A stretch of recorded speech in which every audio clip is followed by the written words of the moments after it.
Are you clear enough when you're talking with your colleagues in meetings, or even just having routine explanation sessions within the company about projects?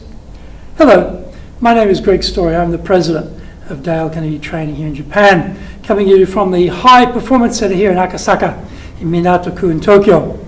Well, it's very interesting. We teach presentation skills, of course, and what do we hear from participants? What do they want? One particular thing that comes up all the time, they want to be clear, they want to have clarity, they want to be understood.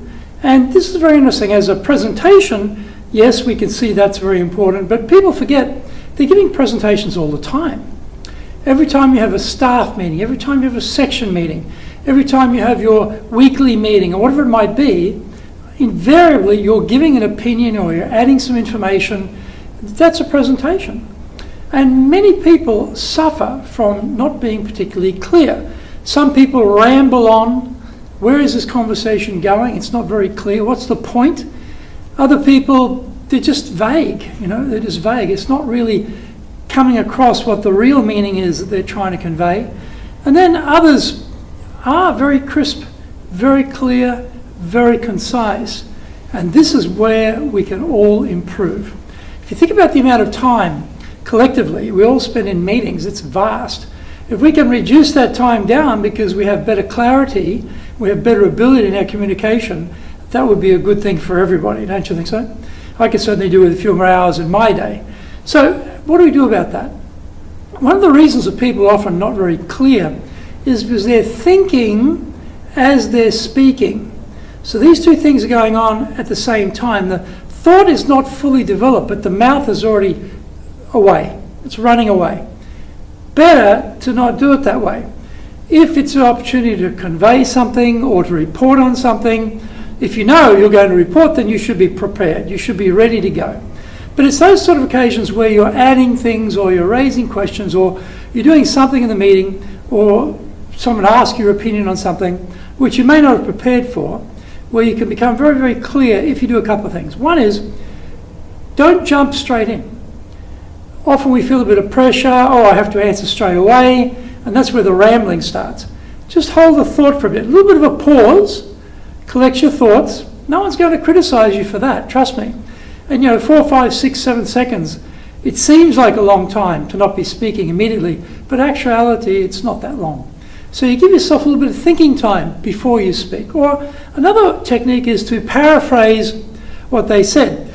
Also good to check for understanding. So your question was about blah, blah, blah. That gives you some thinking time while they answer, yes, that's what I was saying. Or in fact, if you misunderstood, it's good to know that, so you're not answering the wrong question. So that little bit of paraphrasing gives us a little bit of thinking time, and our brains are quite quick. Now, you've had this experience, and I've had this experience. We've had a discussion, and like 3 hours later, a really good reply comes into your mind. You think, I wish I'd said that. I wish I'd added that in the meeting. Too late. We can circumvent that a little bit by giving ourselves a little bit of time not to go to our first response, because the distance between our ear, hearing the question or hearing what people are talking about, and our mouth, this is very close. So often thought and mouth, boom, come out as one unit.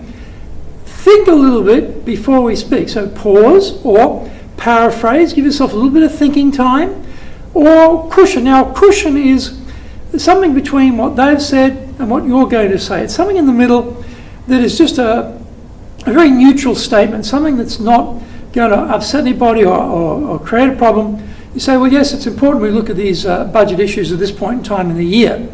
Very neutral statement. Of course it's important to look at budget issues this time in the year. No one's going to complain about that statement. But that statement, a few seconds, gives you thinking time, collect your thoughts, clarify your response. Don't go to your first response, which is this straight away response. Go to the second, third, more considered response. And if you do that, what's coming out of your mouth will be a lot more clear and a lot more valuable. And people will appreciate that, and they'll notice, that was a very good contribution. That was crisp. That was concise. That was sharp. This raises our professional standing amongst our colleagues, shortens the meetings, and adds more value to the overall business.